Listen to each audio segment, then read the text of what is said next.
Perfecto.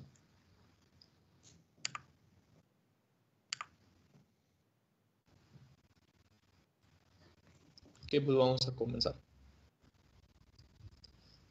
Buenas tardes a todos aquellos que nos están viendo. De parte de la Asociación Estudiantil de Ingeniería Física de la Facultad de Ingeniería de la UADY, les damos la bienvenida para la sexta sesión de coloquio de tesis e investigación. El día de hoy tenemos de invitado a un actual estudiante y próximo ingeniero físico de nuestra facultad.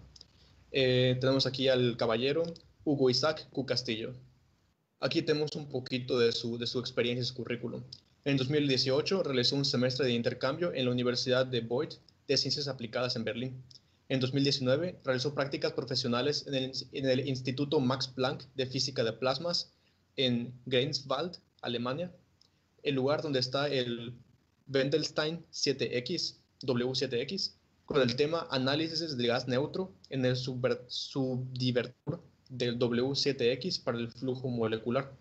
En 2019 también trabajó en tesis en el mismo instituto, con el tema detección y mitigación de error del intercambio de fase para interferómetros de detección de cuadratura.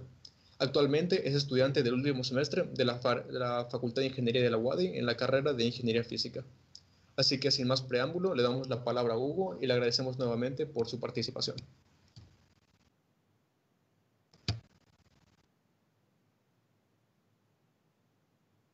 Sí, bueno, antes que nada quisiera agradecer a todos los que se encuentran presentes escuchando esta conferencia.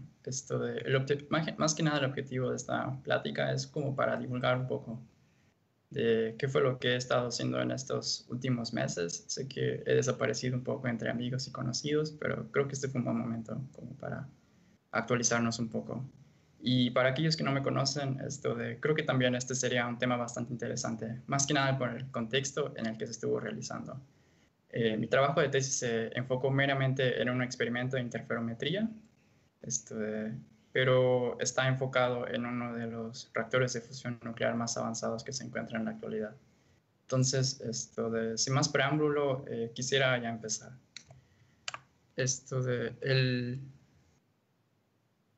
El contenido de la plática que voy a dar ahorita,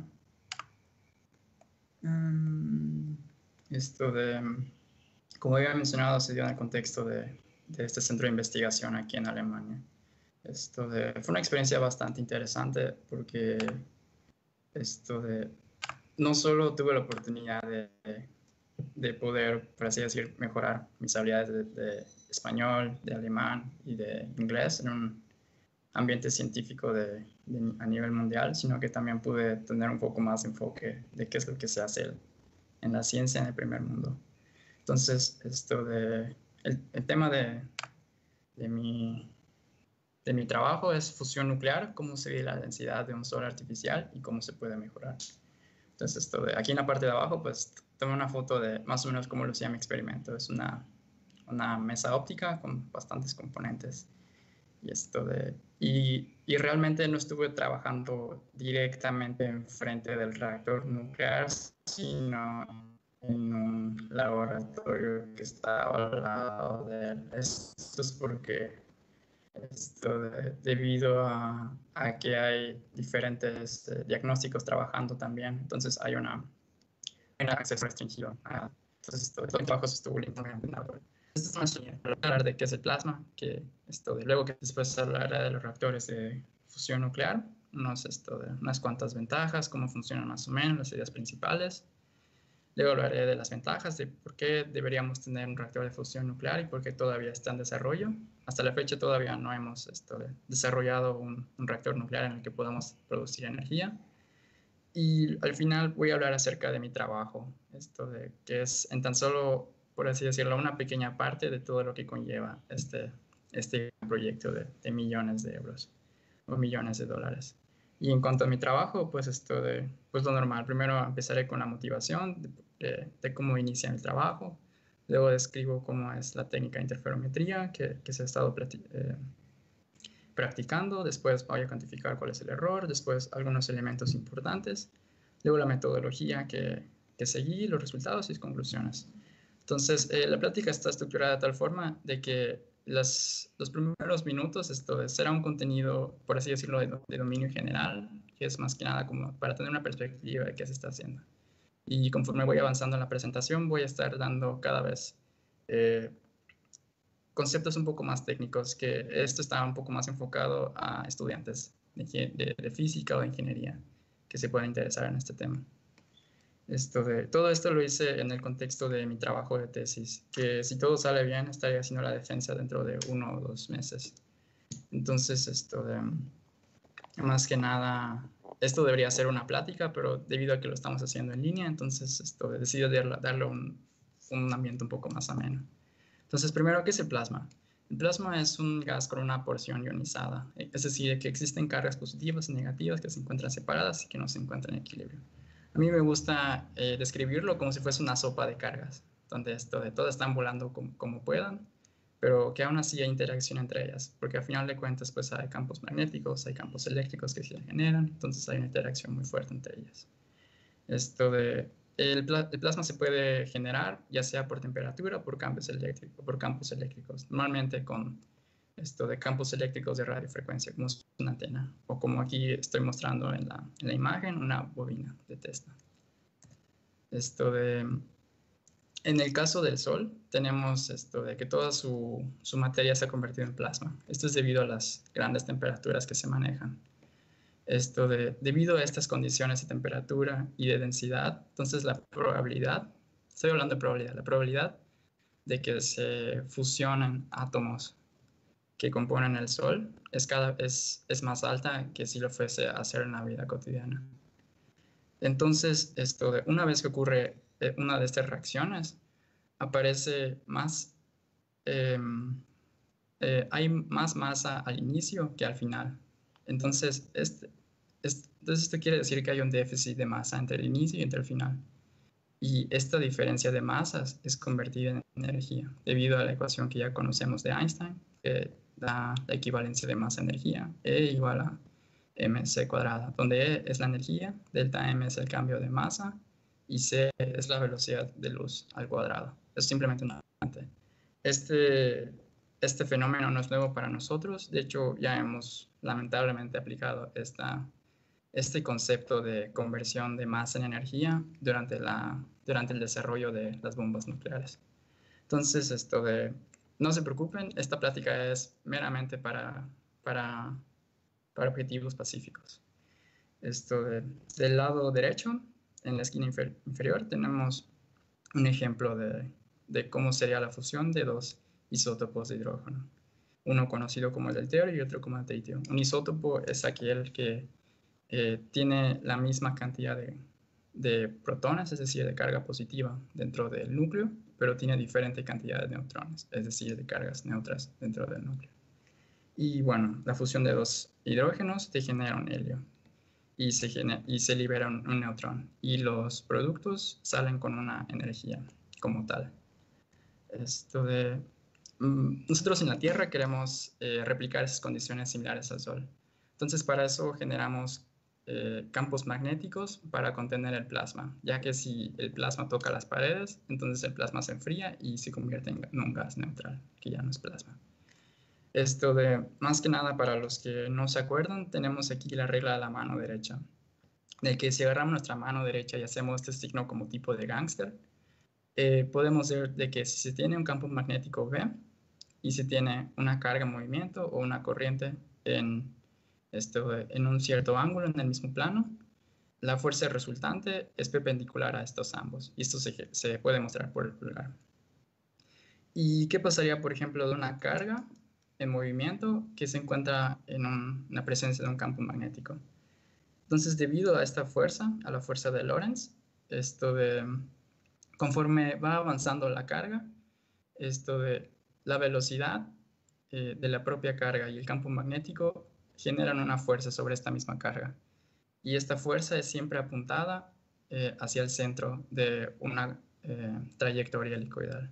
Entonces, es de esta manera en que cargas eléctricas pueden ser contenidas dentro de un plasma sin siquiera tocarlas físicamente. El campo magnético, ¿cómo lo generamos? Hay dos. La primera es meramente por los materiales que ya conocemos de los imanes. y la otra es a través de las bobinas. Entonces, cuando circula corriente a través de una bobina magnética o simplemente conductora, se genera un campo magnético más o menos como estamos mostrando aquí en la imagen del lado izquierdo. Podemos ver de que si juntamos cada vez más bobinas, entonces podemos, como por así decirlo, alargar este campo magnético y que aquí en el centro de las bobinas sea relativamente paralelo. Y entonces, al menos para objetivos de la fusión, se encontró de que la forma toroidal, o mejor conocido coloquialmente como la dona, se puede ver de que si le damos esta forma a las bobinas, entonces se puede generar un campo relativamente continuo y relativamente paralelo en el centro de las bobinas, que es donde va a estar atrapado el plasma.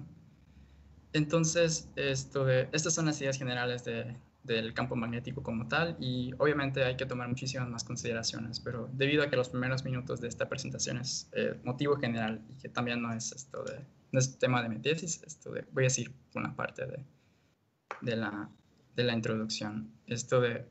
Para darnos una idea de qué tipo de sistemas tiene que tener un reactor de fusión nuclear en el futuro, hay varios. Hay varios sistemas. El primero es un calentamiento del plasma. Como ya he mencionado, cuando un gas es realmente calentado a muchísimos grados de temperatura, ese se convierte en plasma. Y una de las formas de hacerlo es a través de microondas o del disparo de partículas neutras, que son las formas de calentar el plasma. La otra es a través de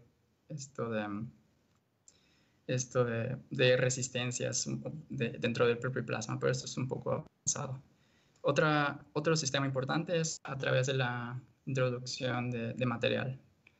Pues básicamente es un reactor y como tal quieres que siempre estés teniendo reactivos y que siempre estés sacando los productos. Entonces, la forma en que se meten los reactivos es a través de una técnica llamada puffing, que es básicamente pues tienes como, digamos, una burbuja y haces que la burbuja haga puff y entonces las partículas llegan hacia el plasma. Esta es una de las formas y la otra es a través de una pistola de hidrógeno congelado. Entonces son como tipo balas, donde las balas son disparadas y se inyectan hacia el centro del plasma. Y para que lleguen realmente al centro, pues son congeladas para que sean sólidas y cuando lleguen al centro, pues se calienten y que se conviertan en aire y después en plasma. Luego, otro sistema importante es como ya he mencionado, un sistema de extracción del material que también sirve para la generación del vacío. Y pues son básicamente diferentes tipos de bombas para que se vayan sacando los productos de la reacción. Ya que si tienes en algún momento muchísimos productos pero pocos reactivos, entonces en algún momento tu reacción ya no va a poder darse. También tenemos muchísimos diagnósticos, muchísimos, donde en estos diagnósticos se toma cuál es la temperatura del plasma, cuál es su densidad, cuáles son los perfiles que tienen, cómo le está yendo el campo magnético entre las bobinas, etcétera, etcétera. Y aquí en la parte de abajo tenemos dos imágenes de las dos ramas más importantes de reactores de fusión nuclear, al menos en la rama que estamos hablando, que es a través del confinamiento magnético, ya que existen otros métodos para conseguir la fusión nuclear. Pero estos reactores son los que hasta este momento son los que han hecho pasos más grandes hacia una operación continua y estable. Del lado izquierdo tenemos el interior de un tokamak, que es de un invento ruso de los años 50 aproximadamente. Como ya he mencionado, tiene de una forma toroidal, o mejor conocida como una dona, coloquialmente. Y del lado derecho tenemos un diseño un poco más elaborado, que es de un estelarator. El dibujo de este estelarator corresponde a un Wendelstein, al Wendelstein 7X, que es con el que estuve trabajando. Y podemos ver en la parte interior del estelarator, en la parte azul, que se corresponde a un dibujo del plasma. Tenemos esto de los aros, que son las bobinas que había mencionado, que es donde se circula corriente, y tenemos esto de otras bobinas de geometrías más complejas para optimizar ciertos parámetros del plasma, como por ejemplo reducir turbulencia de tal forma que haya menos pérdida de energía, esto de que el transporte dentro del propio plasma sea mejor, que se contenga mejor el plasma, entre otras cosas.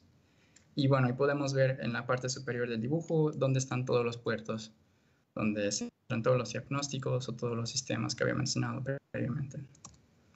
Esto de, ya esta quizás sea la última diapositiva de dominio general. Y uno se preguntará esto de ¿por qué queremos un reactor de fusión nuclear? Y la respuesta es bastante sencilla. Pues en primera, el hidrógeno se utiliza como materia prima y el hidrógeno como tal se puede obtener como el agua. Por lo tanto, como estamos rodeados de agua, entonces es relativamente sencillo obtener agua. Aquí alguien me puede decir, oye, pero mencionaste el tritio, y el tritio es un elemento que es muy poco común que sea de la naturaleza. Sí, sí, es cierto, pero a través de otros procesos también se puede obtener el tritio. Y estos procesos pues incluye a través del decaimiento de, por ejemplo, si tienes un material reactivo y lo tienes cerca del litio, entonces el material reactivo con el litio, puedes generar el tritio. Y además se tiene la ventaja de que en toda esta maquinota que se ve del lado derecho, estamos hablando de que necesitamos únicamente unos, ¿qué será? 5 miligramos de hidrógeno, 5 miligramos. Me habían comentado esto de que sería el equivalente, por ejemplo, llenar de gas una botella de agua de 1 litro. Entonces, todo eso para poder llenar aquí adentro. Entonces, es realmente muy poco material que se necesita. Otra de las ventajas es que el helio aparece como producto, como había mencionado previamente, al menos en las reacciones que tenemos planeadas dentro de este tipo de reactores. Y como tal, no existe una medición de dióxido de carbono y por lo tanto no contribuye al efecto invernadero. Y además, el helio, que es el segundo elemento más ligero en la tabla periódica, no es radioactivo.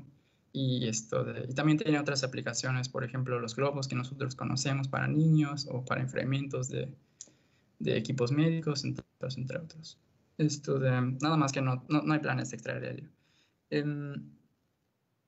Otra cosa es que si ocurre un fallo en el reactor, entonces la corriente dejaría de circular en las bobinas, entonces el plasma tocaría las paredes, y ocurre que pueda pasar en el worst case scenario, eso se queda dentro del propio reactor. Y en el peor de los casos, peor, es que eches a perder una máquina que te costó millones de dólares en construir, pero no pasa nada en el exterior, porque de las paredes que rodean al dicho reactor, estamos hablando de un espesor de 2 metros de concreto. Y cualquier tipo de explosión va a estar realmente contenida de esa forma, que realmente no es posible una explosión, ahorita que lo pienso, porque para ello requerirías oxígeno, y oxígeno no va a estar dentro del reactor, y estamos hablando de que dentro del reactor va a haber unos cuantos miligramos de hidrógeno, miligramos. Otra de las cosas a considerar es que los componentes en contacto directamente con el plasma son diseñados de tal forma que puedan decaer rápidamente. ¿Qué quiero decir? Que si llegan a convertirse radioactivos por la presencia de neutrones, están planeados de que van a decaer dentro de un lapso de 5 a 10 años a lo mucho. Y que será dentro de 15 años, 20 años, ya es realmente seguro. Y esto es en contraste con los millones de años, que es con el uranio con el que se ha estado trabajando con las plantas de fisión nuclear, que es el gemelo malvado, por así decirlo, de este tipo de conceptos. Y bueno, más o menos así luce, como ya mencionaba, del lado derecho. El reactor de fusión, tenemos ahí todos los puertos, en la parte de abajo están todavía muchísimos más diagnósticos y muchísimas cosas más por considerar. De hecho, a este reactor, si alguno se encuentra en Alemania, se puede visitar públicamente, nada más tienen que agendar una cita y si hay alguien disponible que pueda mostrar el reactor, entonces se puede mostrar, nada más que desde lejitos, obviamente, y obviamente cuando no está funcionando. Bueno, ahora voy a empezar un poco más de mi tema de tesis. Primero, interferometría es un diagnóstico importante para determinar los electrones, la densidad de electrones a lo largo del camino del láser, que es integrada, ya que el rayo láser no puede distinguir solamente por el camino de cuál es el perfil de densidad a lo largo, únicamente con un rayo. Y esta técnica tiene capacidades para ser utilizadas en tiempo real, ya que pues tienes un sensor y como tal puedes medir cómo está en tiempo real. Y por lo tanto puedes utilizar la información que extraes del interferómetro como un tipo input o como una tipo entrada a un tipo de control de densidad. Es decir, que tienes información de cuánto tiene plasma y dices, oye, pues tiene muy poco, métele más, o tiene demasiado, oye, espérate tantito, no le metas por ahora. Y esto, pues obviamente, si tienes más información del reactor, pues puedes controlarlo mejor y puedes traerlo mejor a unas condiciones óptimas. Idealmente, un interferómetro en fusión no debería ser susceptible a la variación de intensidades, como por ejemplo inestabilidades en el láser, absorción del rayo debido a la humedad, entre otros. Esto se debe a que, como sabemos, los detectores que se utilizan para detectar cualquier tipo de luz son dependientes de la cantidad de energía que les llega. Entonces, si tienes un detector y distingues un cambio de intensidad, no sabes si realmente lo que estás detectando es si algo está de alguna forma obstruyendo el paso o si realmente hubo algún tipo de cambio de fase dentro de los dos rayos que están interfiriendo. Entonces esto podría ser un problema.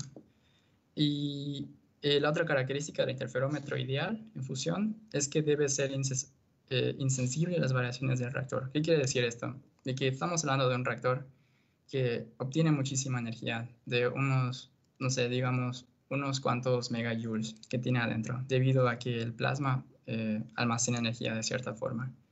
Y como tanto, esta energía de alguna forma va afectando a cómo es su interacción con el propio reactor. Entonces, esto genera vibraciones en el reactor que bien podrían también afectar la intensidad que se recibe dentro del detector. Y como tanto, sería ideal de que no afecten las vibraciones del reactor. Entonces, tenemos que el cambio de fase es proporcional a la diferencia entre los caminos ópticos que siguen los dos rayos. El camino óptico, como recordaremos, es igual al producto del índice de refracción por el camino geométrico. Y todo esto integrado, bueno, por un camino geométrico infinitesimal. Y todo esto es integrado a lo largo del camino. De que sigue el rayo láser o los rayos láseres. Entonces, si no existe algún tipo de correlación entre los dos caminos geométricos que tienen los dos rayos láseres, entonces no hay forma de extraer efectivamente cómo se está comportando el índice de refracción. Y estoy hablando ahorita del índice de refracción porque, como sabemos, muchos materiales, incluido el plasma, hablamos que es un material dispersivo. Esto significa de que existe una dependencia de la velocidad en que se mueven los rayos láseres o cualquier rayo de diferentes colores o longitudes de onda dentro del mismo. Esto quiere decir de que si tienes colores, por ejemplo, color rojo y un color azul, como habíamos mencionado en un prisma o, por ejemplo, en la carátula de Pink Floyd, podemos ver de que se mueven a diferentes velocidades y esto influye en por ejemplo, en el ángulo de refracción del mismo. Y bueno, esto es lo que se quiere evitar, que no existe una correlación entre estos caminos ópticos. Entonces, como propuesta que se hizo en este centro de investigación es el interferómetro de dispersión, o DI, modulado. Y otro reactor experimental en Japón también utiliza esta técnica. Nada más como referente. Entonces, básicamente tenemos un rayo láser y disparamos a través de un cristal no lineal llamado un cristal doblador de frecuencia o un frequency doubler crystal. Y esto hace de que una porción de la energía que golpea al láser sea convertido en energía que, que se convierte en el doble de la frecuencia del mismo. Entonces, si tenemos 10 micrómetros al inicio del láser, entonces tenemos 5 micrómetros al final y ambos colores se mantienen. Y se tiene la ventaja de que este cristal, eh, hace que estos dos rayos sean paralelos. Y entonces estos dos rayos atraviesan un modulador que introduce una modulación relativa entre esos dos colores. Luego atraviesa el plasma, que es donde había mencionado que estos dos colores van a seguir esto de velocidades diferentes y por lo tanto van a tener fases diferentes. Y luego van a atravesar una vez más a través del cristal doblador de frecuencia. Esto hace que eh, el componente de 10 micrómetros originalmente vuelva a generar un componente de 5 micrómetros. Y el componente de 5 micrómetros, algunos van a preguntar, ¿no debería generar un componente de 2.5 micrómetros? Y la respuesta es no, ya que el cristal doblador de frecuencia es un componente que depende en gran medida de la intensidad que llega al cristal. Como tal, estamos hablando de que en el primer doblador de frecuencia, si estamos inyectando unos 4 watts, en el rayo láser estamos produciendo aproximadamente unos cuantos miliwatts o microwatts de potencia del segundo armónico. Bueno, entonces ahora estos tres rayos láseres pasan a través de un filtro que filtra la frecuencia inicial y al final nos quedamos con los dos rayos correspondientes a 5 micrómetros. Uno de ellos que contiene la información del primer rayo, que es cuando atraviesa el plasma, cuando era de 10 micrómetros, y el segundo rayo es el que contiene la información cuando atravesó el plasma, cuando tenía 5 micrómetros. Luego estos dos interfieren en un detector y podemos obtener una señal. Y se tiene la ventaja de que el camino geométrico seguido por ambos rayos es el mismo. Si tienes alguna vibración a lo largo del camino, si tienes algún espejo, entonces los dos rayos van a tener la misma vibración y entonces están correlacionados estos dos tipos. Y realmente durante la doblación de la frecuencia, se cancelan este tipo de vibraciones, ya que se tiene el doble de la frecuencia, se tiene entonces el doble del camino óptico, y esto es directamente, inversamente proporcional a la longitud de onda. Y bueno, ya cuando se vuelve a doblar, entonces se compensa todo. Y bueno, tenemos que el cambio de fase, al menos para las condiciones del plasma que tenemos y de la longitud de onda del láser, es dado por esta expresión, que es de unas constantes con la longitud de onda, y tenemos la integración del camino óptico a lo largo. Y se tiene la ventaja de que sabiendo el índice de refracción, se puede tener la densidad del plasma, porque entre más denso es el plasma, pues mayor es el índice de refracción. Entonces, todos nuestros esfuerzos están enfocados únicamente en encontrar esta famosa phi, que es el cambio de fase. La señal de diodo teórica, como ya conocemos de nuestra clase de óptica física, está dado por la suma de las dos intensidades de los rayos que interfieren, más el doble del producto de la raíz de las intensidades, multiplicado por el coseno de la fase. La fase está dado, como había mencionado, de la fase inducida por el plasma y también por la fase del modulador óptico. Entonces a nosotros nos interesa hallar esta phi que se encuentra dentro de esto que llamamos el componente de interferencia. Y más o menos aquí abajo es como luce esta señal. Otro punto importante es que la señal es dividida en semiciclos. Es decir, de que tenemos la primera mitad, la segunda mitad, luego la primera mitad y la segunda mitad. Esto es importante porque para hallar esta phi, primero se extrae el offset que había mencionado aquí arriba, y después vamos a añadir o vamos a extraer, es decir, sumar o restar, la integración de los semiciclos.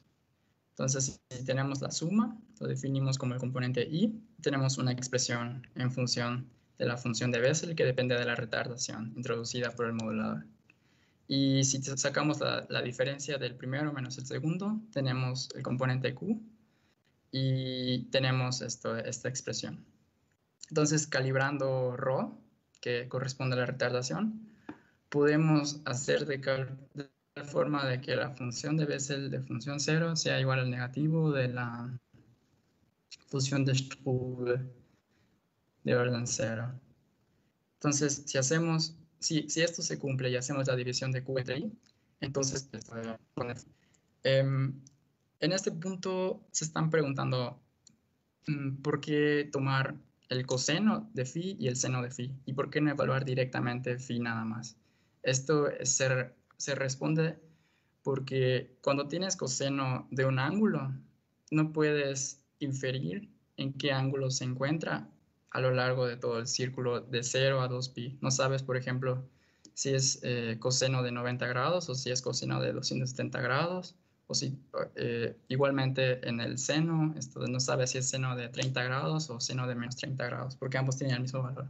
Entonces, al obtener la pareja de coseno y de seno, puedes obtener la información completa de en qué cuadrante te encuentras. Y esta tangente que se calcula equivale a la tangente de los 4 cuadrantes. Bueno, continuamos. Bueno, idealmente, si hacemos una gráfica del componente I contra Q, deberíamos conseguir un círculo, porque es coseno contra seno.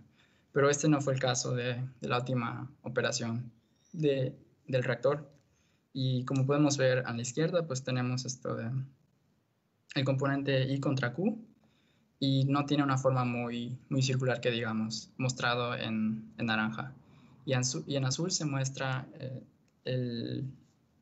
la fase generada por unas cuñas de zinc selenite, que es un material especial que es utilizado en laboratorio para inducir un cambio de fase similar al plasma, que en ese momento no era completo. Entonces, del lado derecho podemos ver la gráfica del componente I contra Q, y podemos ver de que solamente el componente Q es el que se encuentra distorsionado, que es posiblemente el culpable de que este círculo no sea perfecto. Entonces, este error también apareció en el otro reactor de fusión nuclear que había mencionado, el LHD, que también utiliza esta técnica. Entonces, empezamos con mi motivación. La señal de diodo contiene ciertas asimetrías, como podemos ver si hacemos un poquito más de suma a la gráfica, y que estas asimetrías podrían afectar en el cálculo, porque como ya mencionado, al final hacemos una integración de todo. Entonces, si alguno de los picos no corresponde a como debería de ser, entonces la suma o la resta no va a ser como debe de ser. Entonces, se inició primero con unas simulaciones numéricas, luego se encontró o se hizo la inferencia de que existe algún tipo de efecto resonante a una frecuencia similar a la de la modulación del modulador óptico, y por lo tanto existe algún tipo de efecto indeseado del modulador. Pero la pregunta es cuál y cómo se mitiga. Entonces, primero, ahora vamos a empezar un poco de hablar de los componentes ópticos, como para tener un poco más de background, por así decirlo. Tenemos que los cristales dobladores de frecuencia presentan un efecto llamado generación de seguro armónico, en el que únicamente ocurre cuando una luz coherente y de gran potencia golpea a un tipo de cristal, que es un cristal que no es centrosimétrico. Entonces, la frecuencia del rayo incidente es doblada, y como ya he mencionado, en ocasiones puedes tener una eficiencia muy baja, de 1 por 10 a la menos 3, más o menos, y conservamos los dos colores, o las dos longitudes, la original y el doble. Esta eficiencia es proporcional a la densidad del poder, o la potencia, mejor dicho, que golpea el cristal. Esto quiere decir de que el campo eléctrico generado es proporcional al cuadrado del campo eléctrico que lo incide. La polarización de la frecuencia generada depende de la orientación del cristal y es fija. Es decir, que dependiendo del eje del láser que le vas golpeando, porque sabemos que el láser es un artefacto que está polarizado, únicamente el componente correspondiente al eje de conversión del cristal, únicamente este componente es convertido en el doble de la frecuencia. Hablaremos un poco más de los moduladores ópticos que había mencionado. El primero es el modulador fotoelástico, o por sus siglas PEM en inglés, que es como le voy a hablar de ahora en adelante. Básicamente consiste en un material transparente, isotrópico, y en la parte superior tenemos un transductor. Y este transductor lo ponemos a un voltaje AC, que es muy cercana o muy similar a la frecuencia armónica, a la frecuencia mecánica natural de la barra. Entonces tenemos que se expande y se comprime a lo largo del eje. Esto genera un cambio en el índice de refracción a lo largo y perpendicular al eje de modulación, ya que cuando hay compresión, pues se comprime en una dirección y se expande en las direcciones perpendiculares, y cuando hay contracción, pues se expande en las zonas paralelas al eje de modulación y se comprime en las zonas perpendiculares. Y se tiene como ventaja de este tipo de modulador de que tiene una gran apertura de unos cuantos centímetros y se tiene una gran pureza en la modulación. ¿Qué quiere decir esto? De que es difícil de que la barra que se encuentra oscilando a su frecuencia natural, es difícil de que tenga otras frecuencias que no le corresponden a esas. Y esa es la gran ventaja. Y la desventaja es que si tiene una frecuencia de modulación fija y baja relativamente de 50 kHz. El otro modulador óptico es el modulador electroóptico, que quizás ya lo habíamos mencionado ya lo había mencionado en las clases de óptica. Consiste en otro cristal no lineal que exhibe el efecto Pockels, es decir, un voltaje aplicado genera una birrefringencia. ¿Qué quiere decir esto? De que ahora el índice de refracción a lo largo del cristal no es homogéneo, sino que ahora presenta un cambio a lo largo del eje en el que se aplica el voltaje. Entonces, aplicando este voltaje, un voltaje de AC, entonces se puede estar modulando el índice de refracción del cristal con un campo eléctrico. Y por lo tanto podemos estar modulando la fase del propio rayo. Se tiene la ventaja de que hay poca o incluso nula compresión mecánica en el proceso, a diferencia del anterior modulador óptico. Y el efecto piezoeléctrico puede ser ignorado, porque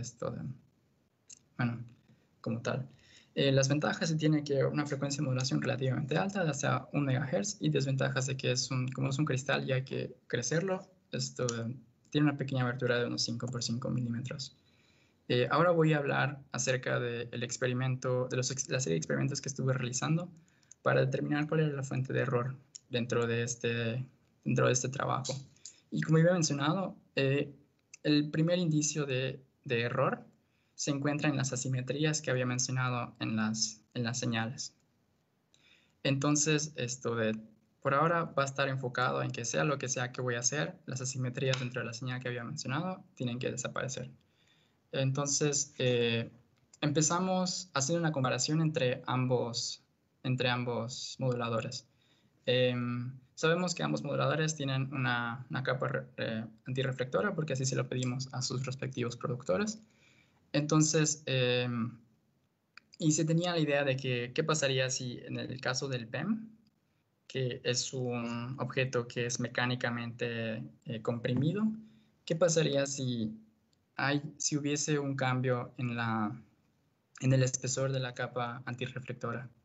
Y habiendo un cambio en esta capa reflectora, entonces se perdería efectividad del mismo, cosa que no pasaría en el EOM. Entonces hicimos este tipo de comparación. Primero teníamos un rayo láser de dióxido de carbono, teníamos un shutter, que es que permite o no permite el paso del rayo, tenemos un atenuador, luego tenemos un combinador de rayo que mostramos aquí abajito, y este elemento tiene la ventaja de que podemos utilizar un segundo rayo, un rayo visible de color rojo, por ejemplo, y podemos hacer de que el rayo visible pegue por abajo al combinador de rayo, por abajo, y sea reflejado, mientras que el rayo invisible del rayo láser pueda simplemente continuar el camino. Como ya he mencionado, la longitud de onda del dióxido de carbono tiene unos 10 micrómetros y esto se encuentra en el rango del infrarrojo, cosa que no podemos ver.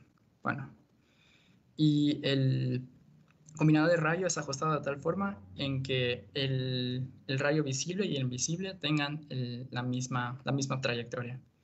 Y esto nos sirve de tal forma que si podemos ver el rayo visible, entonces sabemos inmediatamente que ahí está el invisible. Y estamos hablando de que el rayo invisible tiene una potencia de unos cuantos, de 1 o 2 watts, y el rayo invisible tiene una potencia de 1 o 2 miliwatts. Nada más como referencia,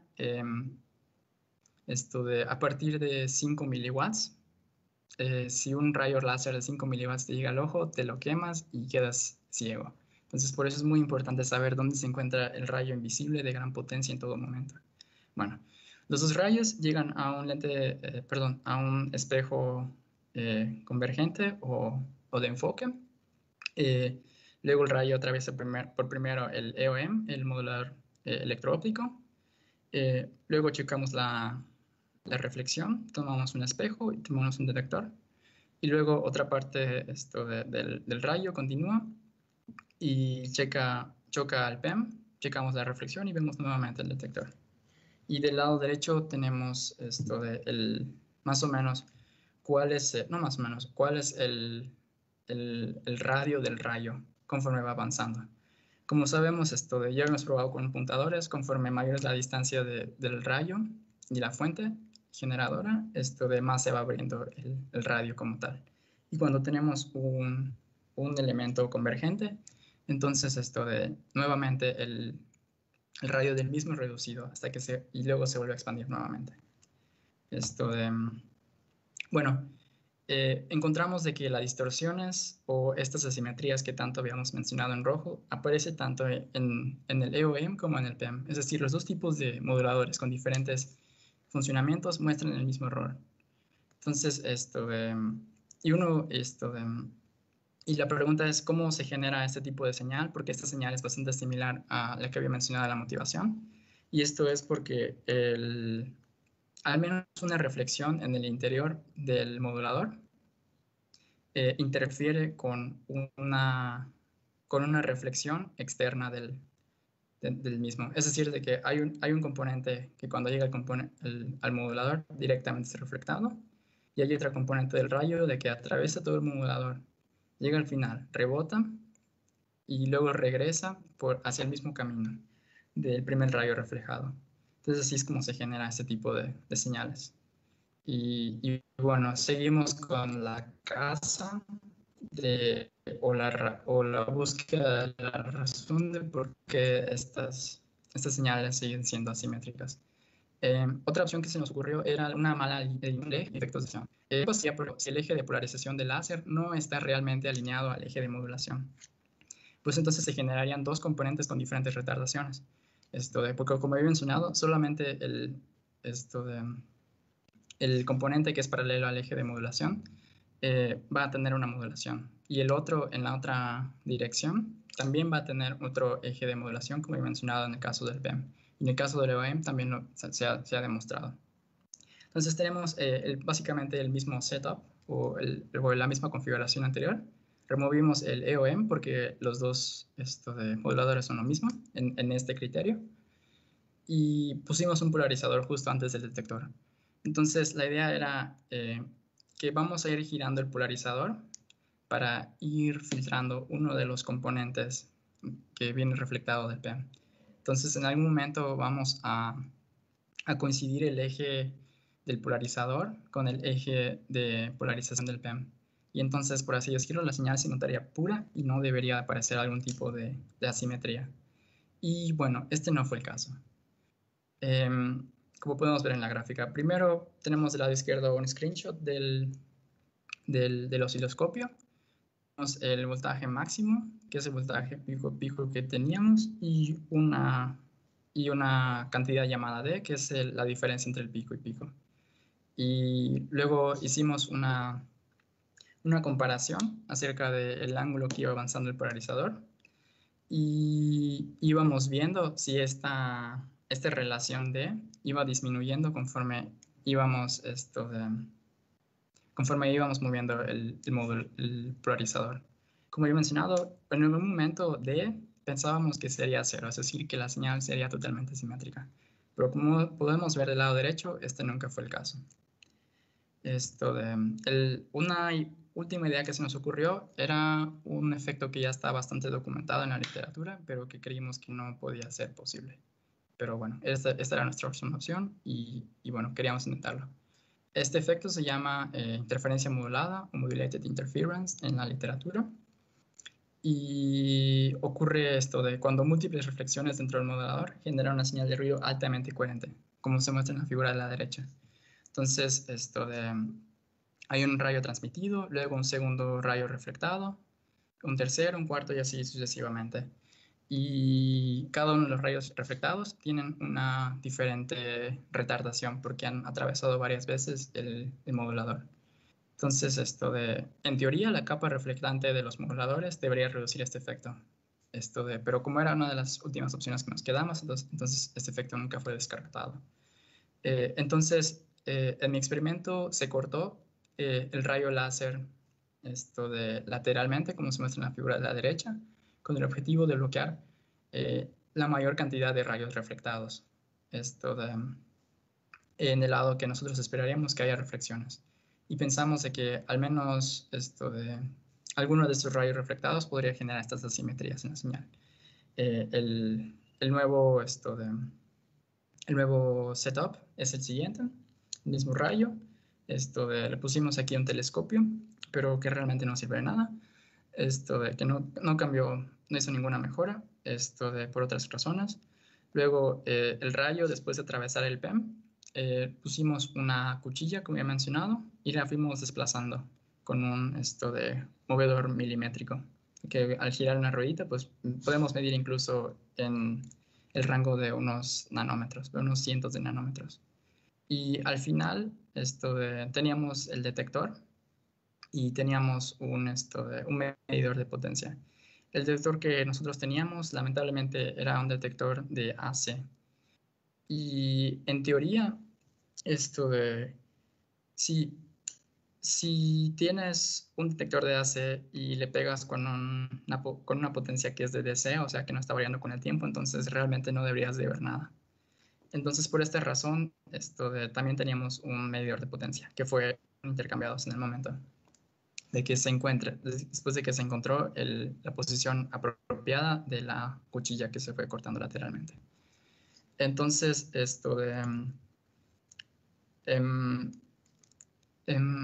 una de las características de la señal que nosotros tenemos es que aparecen distintos armónicos en el espectro de frecuencias de la señal, como podemos ver del lado izquierdo en el osciloscopio.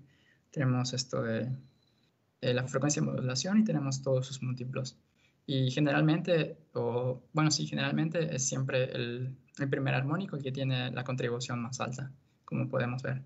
Entonces el objetivo era remover el primer armónico para mantener, y aún así, no mantener la señal, sino mantener la potencia que va incidiendo sobre el detector. Entonces fuimos cortando lateralmente poco a poco el rayo con la cuchilla, como podemos ver del lado derecho. Y tenemos de color azul la cantidad de potencia que íbamos midiendo en el detector de potencia. Bueno, conforme más íbamos cortando, pues menor iba a ser la potencia recibida. Y y de color verde tenemos la contribución del primer armónico en el espectro de frecuencia. Y idealmente el color azul, es decir, la parte de potencia recibida total, debería mantenerse relativamente alta y los puntos verdes que corresponde a la contribución del primer armónico debería desaparecer. Pero ese no fue el caso. Entonces, esto quiere decir que este experimento no cumplió con su objetivo. Y bueno, en este momento, bueno, se nos había acabado las ideas y yo pensé, bueno, aún podemos intentar alguna cosilla más por ahí. Pero antes de mencionar qué fue lo último que realicé, es necesario explicar cómo es el setup en el laboratorio. Tenemos aquí de color el número 1, el rayo láser, el 2, el shutter, el 3, el atenuador, los 5, un telescopio.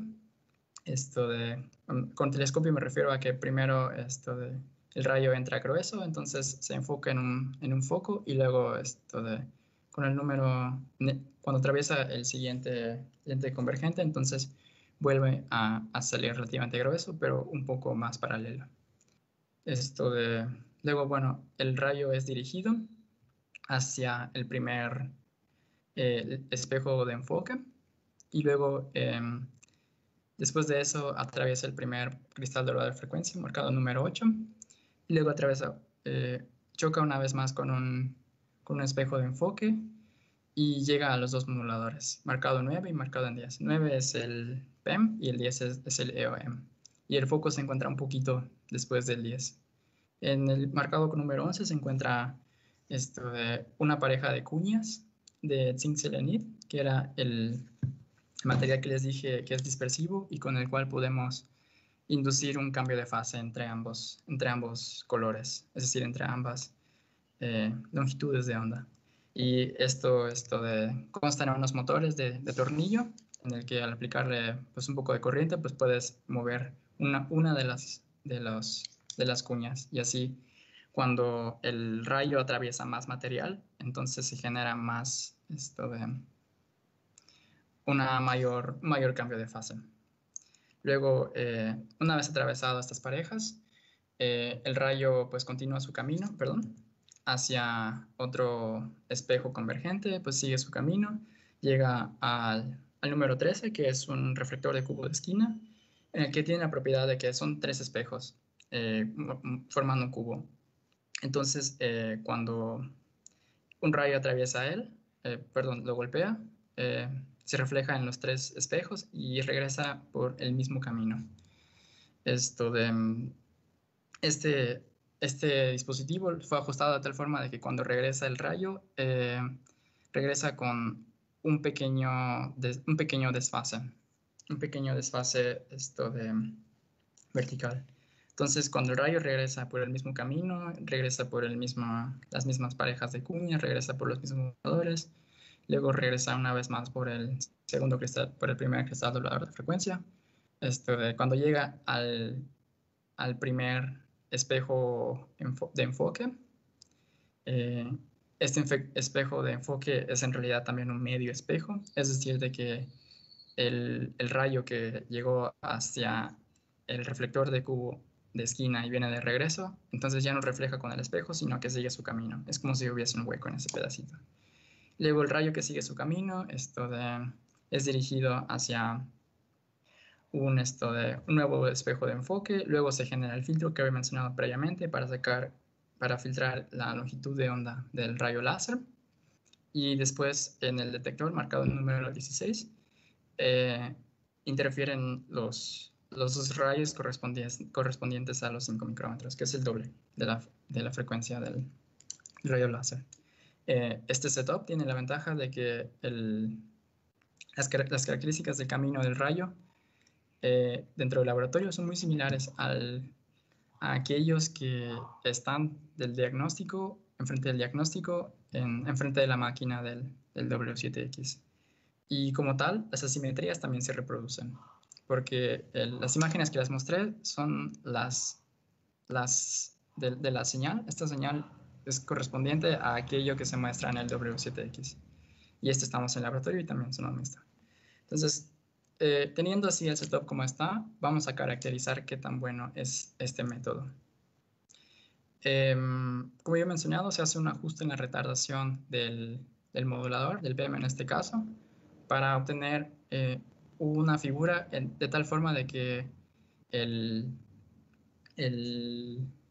la gráfica de los componentes I y Q sean lo más circular posible.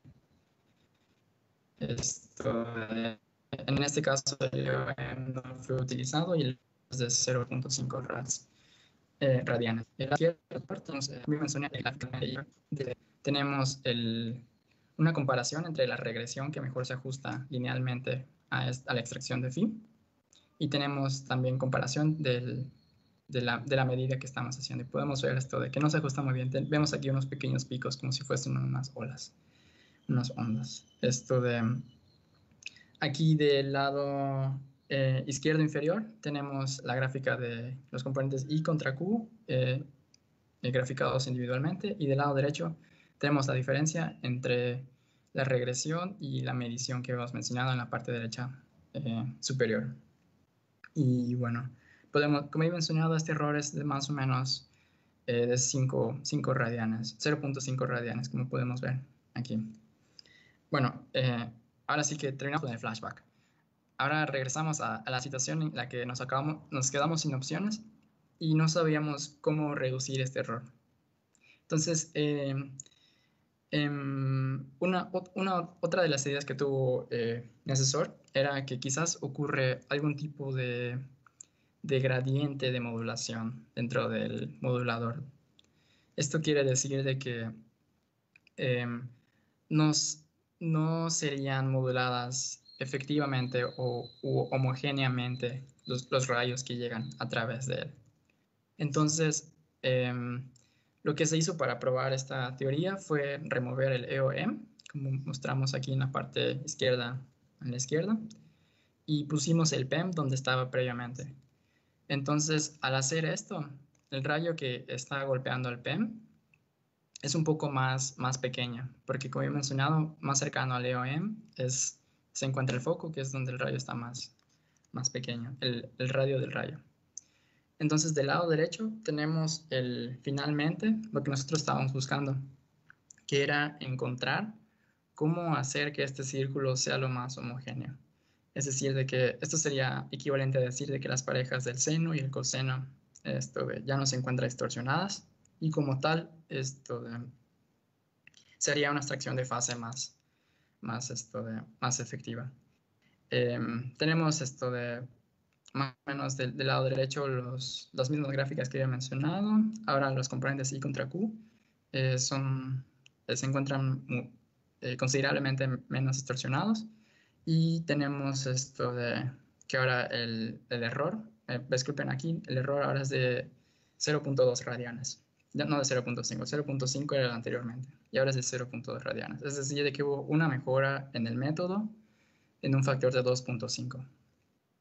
Entonces, hay una cosa que en su momento me dio un poco de inquietud, y es que si nos damos cuenta fijamente en el círculo, podemos ver de que en la parte superior e inferior del círculo, la extracción de fase, o mejor dicho, puramente la línea, es un poco más flaquita. Es decir, que la extracción de fase tiene menos error en la parte superior e inferior. Es decir, cercano a pi medios y 3 pi medios. Y también se tiene la propiedad de que a los costados, es decir, cerca de 0 y de pi, la extracción de fase tiene un error más grande, es decir, que es un poco más gordito. Y esto se explica de tal forma de que el ruido que tiene la señal afecta el offset cuando lo vamos a remover.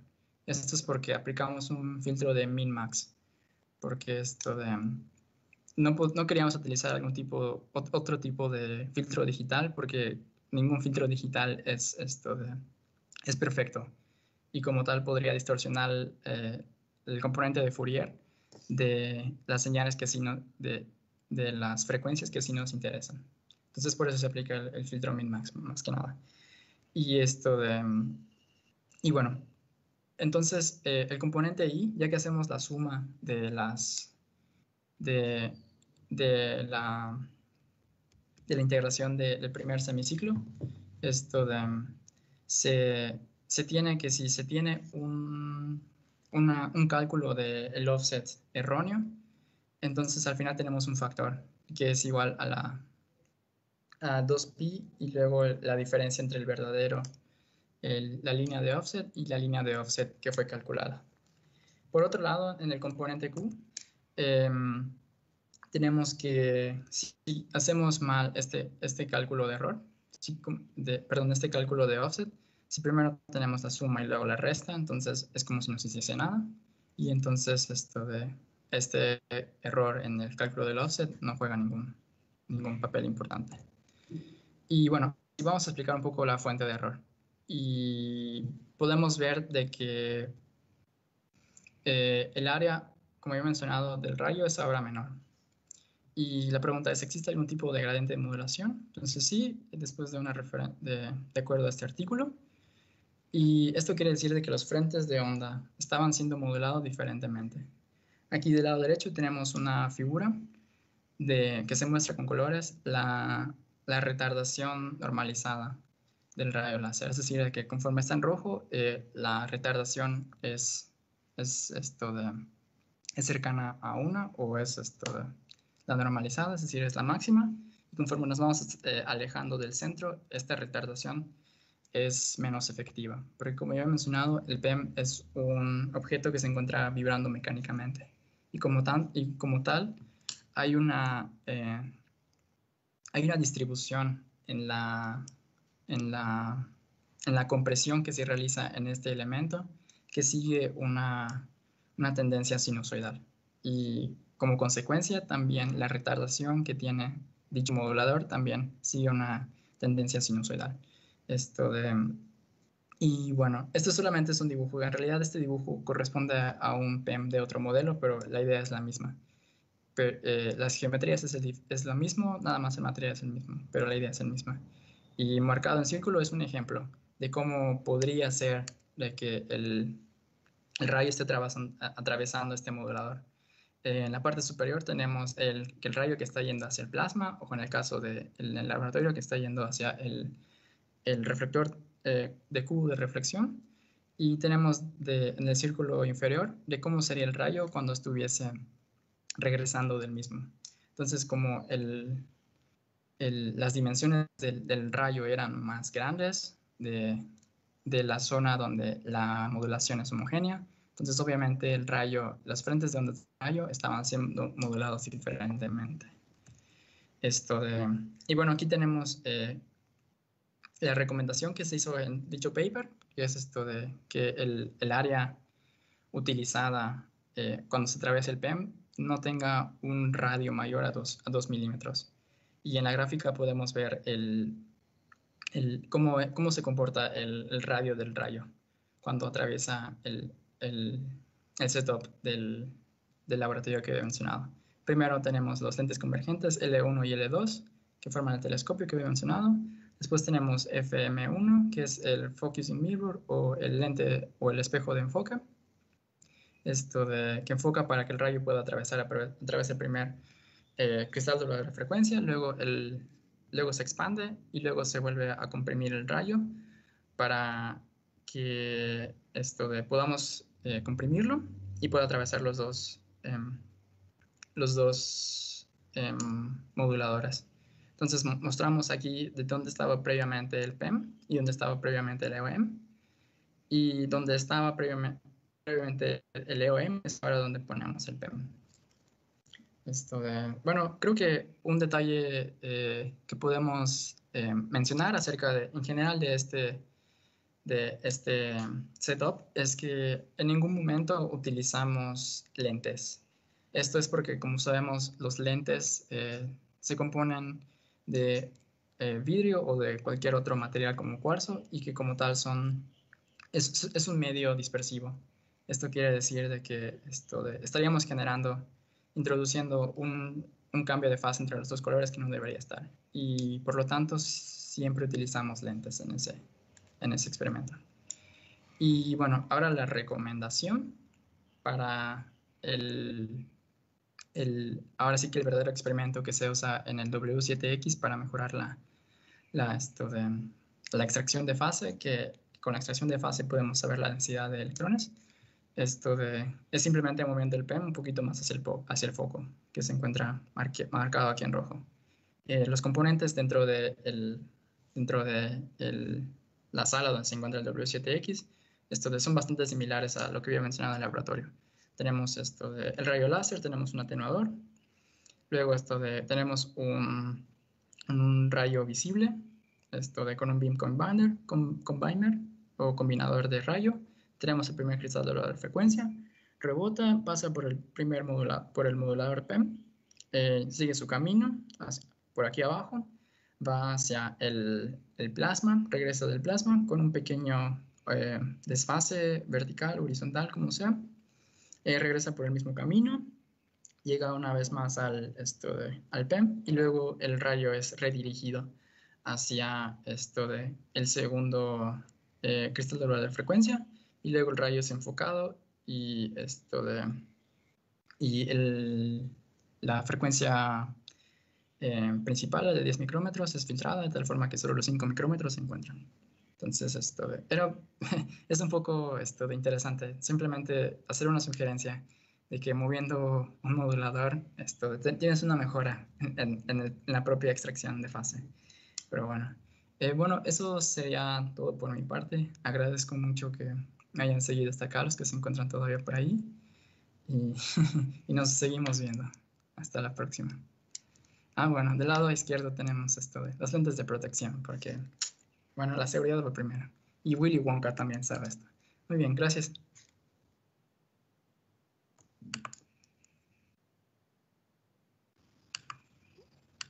Excelente, pues muchas gracias, compa. Sí. Excelente por esta última imagen. Yo siento que resume muy bien, ¿no? Todo lo que hablaste, ¿no? Uh-huh. Ahora, si te parece, vamos a pasar algunas preguntas que ya tenemos acá. Sí. Ok, la primera que tenemos es, bueno, una pregunta más como de parte de un estudiante que Uh-huh. dice que si le interesa, dice, si me interesa trabajar en algo similar a lo que tú trabajaste como ingeniero físico, ¿qué materias o qué optativas me recomendarías cargar? Bueno, primero que estén fuertes en TEM, en teoría electromagnética. Eso es de cajón. Porque pues es un plasma y todo lo que sea, modelen eso, es fuerte en TEM. Y segunda es que, ¿cómo decirlo? En un proyecto como tal de reactor hay en realidad una infinidad de proyectos. Mi proyecto estaba enfocado, por ejemplo, en óptica y por lo tanto tenía que, ahora sí que desempolvar mis conocimientos en óptica. Por ejemplo, si quieres trabajar en, no sé, algo relacionado con las cámaras, porque hay cámaras dentro del propio reactor para saber cómo se encuentra el perfil del plasma, pues, tienes que saber un poco, por ejemplo, de transferencia de calor, específicamente en esto de, no, espera. Sí, sí, bueno, hay cámaras que enfocan específicamente no solo hacia el plasma, sino hacia las paredes del plasma. Y hay ciertas paredes en el plasma en el que eh, el, el plasma se encuentra con tanta energía que empieza a pegar con mucha energía a estas paredes. Y bueno, y estas paredes obviamente aumentan su temperatura y por lo tanto buscan liberar su energía, por ejemplo, en forma de calor. Y una de las formas de monitorear si estas paredes no están a punto de derretirse o si no están a punto de derretirse, es con cámaras infrarrojas. Y estas infrarrojas, pues son los algoritmos normales de programación, pero también son conocimientos básicos, por ejemplo, transferencia de calor, específicamente por radiación. Pues es que son muchísimos proyectos. Solo recomendaría que tengas muy buenas las bases de todo lo que puedas, porque sí, realmente son infinitos los proyectos. Pero que eso sí, pues obviamente que es mejor es ahora sí que perfección el inglés, porque yo mi presentación la di en inglés, mi trabajo de tesis lo di en inglés, o sea, el inglés es realmente vital. Y pues más que nada que sepas trabajar en equipo y que seas cumplido. Es lo que podría recomendar. Ok, perfecto. Aquí hay otra pregunta. Cuando mostraste el diagrama del SIMD, y dice, Sí. cuando Uh-huh. mostraste lo que tenía los numeritos, Sí. que ¿cuáles son las dimensiones de ese aparato o de ese sistema? Más o menos como de qué tamaño estaríamos hablando. Ok. Se trata de una mesa óptica bastante grande. Estaríamos hablando del lado largo. Estamos hablando de unos 6 metros más o menos, quizás 7 metros. Y de ancho estamos hablando de unos 3 metros más o menos. sea, sí, es relativamente grande, pero aún se puede trabajar en él. Ok, perfecto. Aquí otra pregunta, creo que una muy importante. Dice, ¿por qué se llama W7X? Es decir, el nombre se lo puso Elon Musk. ¿Qué? ¿Elon Musk? Ok. Bueno, W7X viene de Wendelstein 7X. Wendelstein es una montaña. Es una montaña en Alemania que se encuentra cerca de el instituto principal, o por así decirlo, la rama principal de este, de este Instituto Max Planck de Física de Plasmas, ahí cerca de Baviera, cerca de Múnich. Entonces, me imagino por la relación, o por la cercanía, o porque los investigadores les gustaban esto de andar por las montañas, qué cosa que no es muy rara entre los alemanes. Me imagino que por eso le pusieron ese nombre.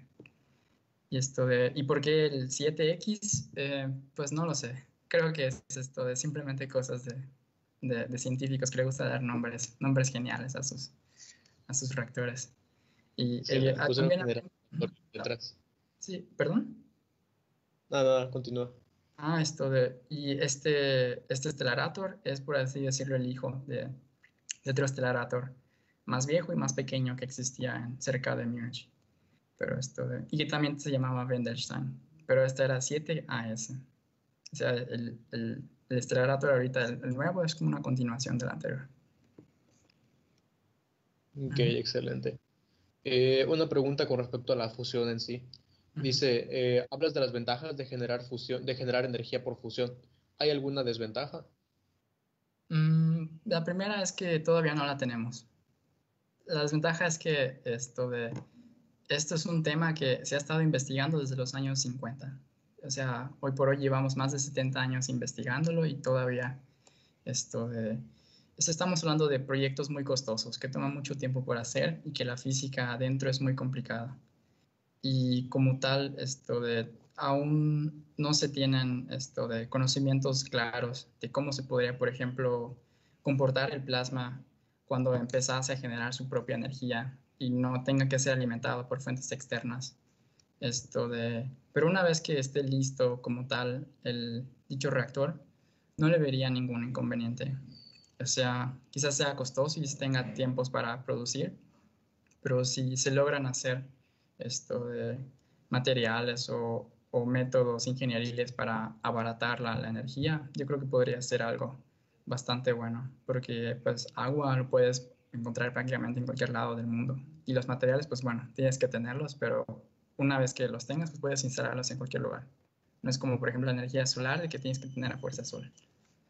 Esto de... Sí, no podría decirte que haya una desventaja como tal. Pero bueno, la desventaja es Ok, que aún no existe. Aún no producimos energía de esa forma. ok, pues sí, sí, sí es una desventaja eso, ¿no? Ujú. Ok, a ver, otra pregunta. ¿Es posible anticipar cuál sería la eficiencia del reactor de fusión? Mm, bueno, voy a hablar un poquito más. Mi respuesta es hablando un poquito más de cómo se encuentra ahora sí que las cooperaciones en el mundo o las cooperaciones internacionales de este tipo de reactores. Actualmente, como algunos sabrán, se está construyendo un reactor en Francia llamado ITER, que va a ser el más grande del mundo. Estamos hablando de una inversión de varios millones de por la Unión Europea, por esto de Japón, China, India, Estados Unidos, Rusia y demás. Y que apenas va a estar en operación quizás en el 2022 o 2025, esto de, este tipo de reactor va a llegar a las condiciones en las que efectivamente se pueda autosostener el plasma, porque en cuanto a producción, porque como ya he mencionado previamente, este tipo de reactores, hasta ahora, como se han construido ahora, han sido pequeños, porque pues obviamente no vas a invertir muchísimo dinero en un proyecto que aún no sabes. Y como por ejemplo en las prácticas de electrónica, pues obviamente vas poco a poco. Vas primero con simulación, luego protoboard, luego en la plancha, perdón, el planchado de circuitos y después lo haces más y más formal. Y una vez que ya sabes que ya funciona en las primeras etapas, esto lo vas aumentando en complejidad. Entonces todavía no hemos llegado a esa parte de hablar de eficiencias, de cuánto estamos hablando. Ahorita la eficiencia, creo que de JET, que es otro reactor de fusión nuclear en el Reino Unido, estamos hablando de una eficiencia de un 60%, 65%, es decir, el 60%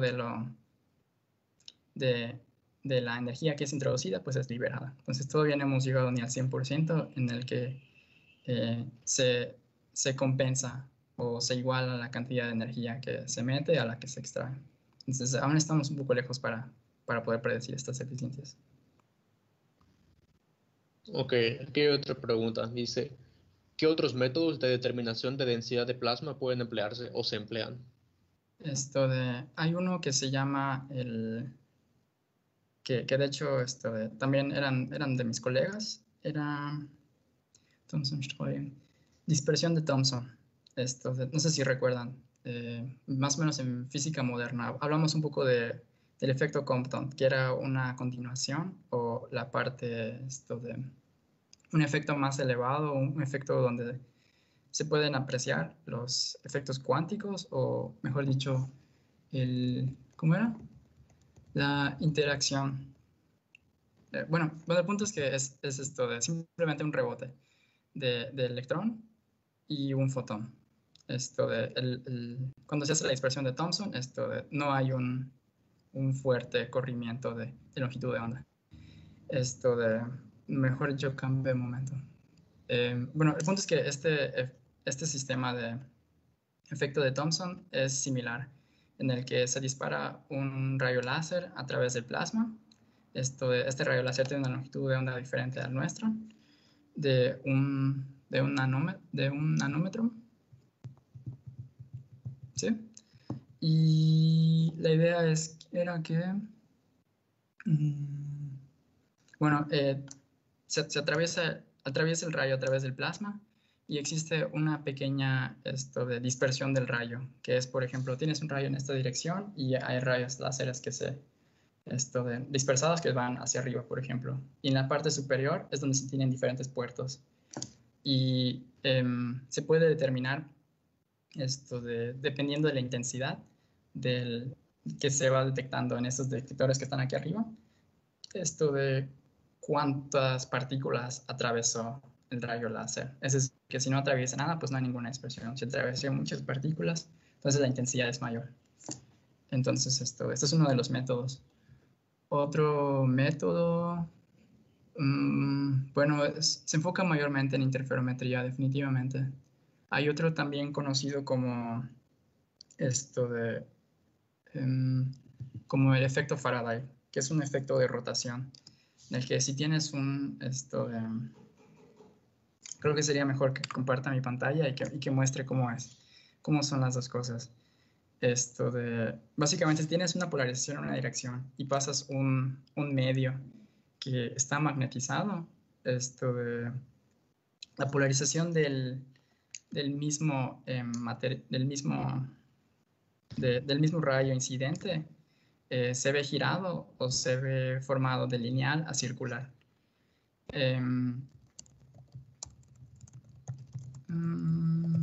Entonces, hay una relación entre la densidad del propio plasma y qué tanto es el giro, por así decirlo, de esta polarización.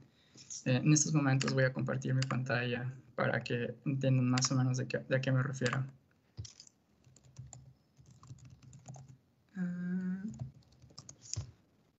Y bueno, más o menos esta es la idea.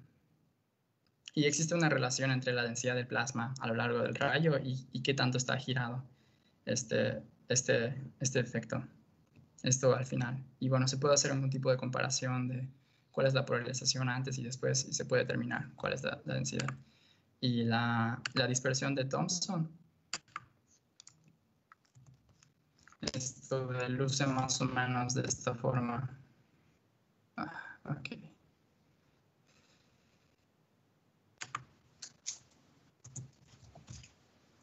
Y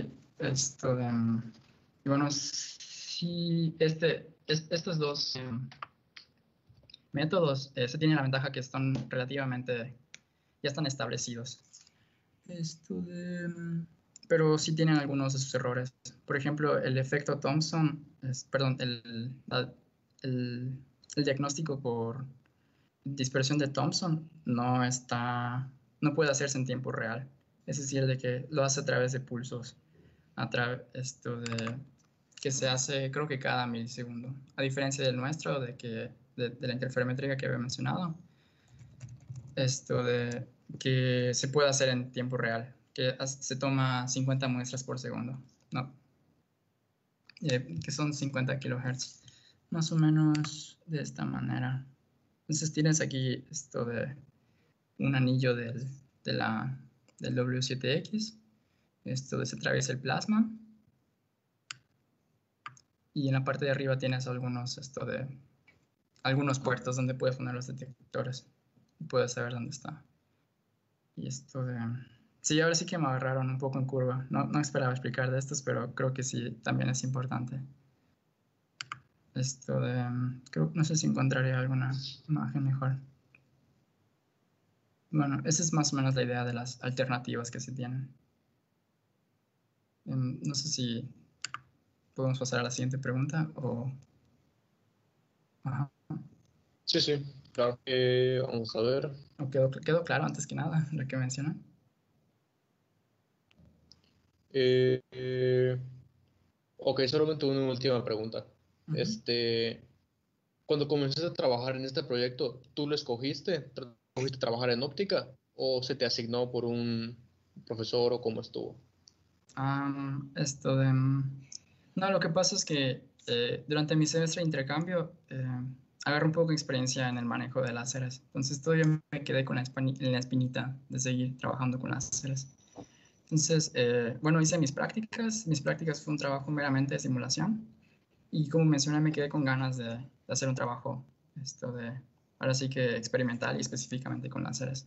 Entonces fue ahí cuando me acerqué a los jefes del área, que eran los colegas de mi asesor de prácticas, y hice como un proceso de aplicación, en el que básicamente dije, oye, pues bueno, soy Hugo, ya trabajé en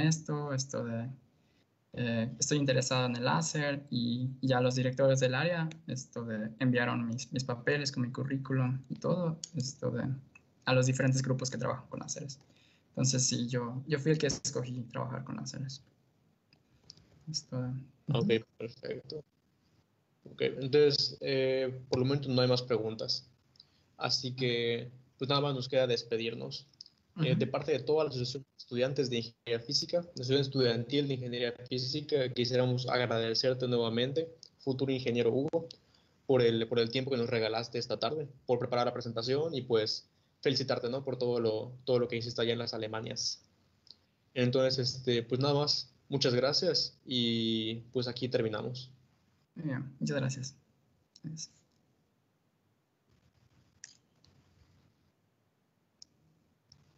Vamos por unos segunditos a que Orozco termine.